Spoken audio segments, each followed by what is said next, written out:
नमस्कार, जनता रिपोर्टर में आपका स्वागत है।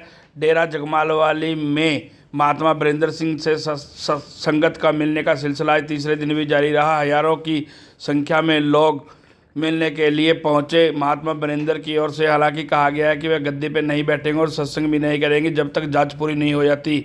हालांकि परिवार ट्रस्ट व पंचायतों की ओर से उन्हें पगड़ी पहनाकर गद्दी देने का काम किया गया। आज हजारों की संगत उनके दर्शन करने के लिए पहुंची और वह भी सुबह से ही संगत के दर्शन देने का काम कर रहे हैं। कहीं ना कहीं साथ संगत को अब समझ आ रही है कि सच्चाई क्या है, क्योंकि जिस प्रकार से डेरा के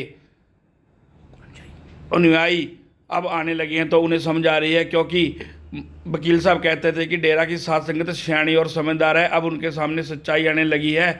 इसी कारण संगत को समझ आ रही है कि जो प्रूफ महात्मा वीरेंद्र पंचायत व परिवार के लोगों ने मीडिया के सामने रखे हैं और प्रशासन को दिखाए हैं, उससे कहीं ना कहीं सिद्ध हो रहा है कि ये पक्ष सही है और महात्मा वीरेंद्र की ओर से इलाज में कोई कोताही नहीं बरती गई है। इस प्रकार की बातें भी आज संगत की ओर से सुनने में मिली। कहीं ना कहीं सुबह से ही संगत का डेरा में आने का सिलसिला शुरू हुआ और जो शाम तक जारी है। प्रशासन की ओर से बेशक मुस्तैदी के साथ नज़र बनाई हुई है, लेकिन साथ संगत भी बड़े प्रेम के साथ लाइनों में लगकर महात्मा वीरेंद्र के दर्शन करने का काम कर रही है।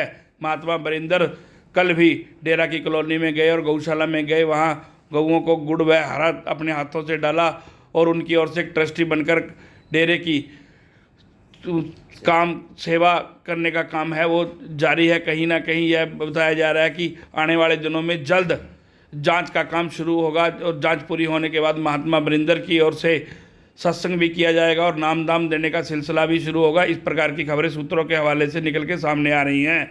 डेरा प्रबंधन कमेटी की ओर से उनका पूरा सहयोग किया जा रहा है, वहीं पंचायत उनके साथ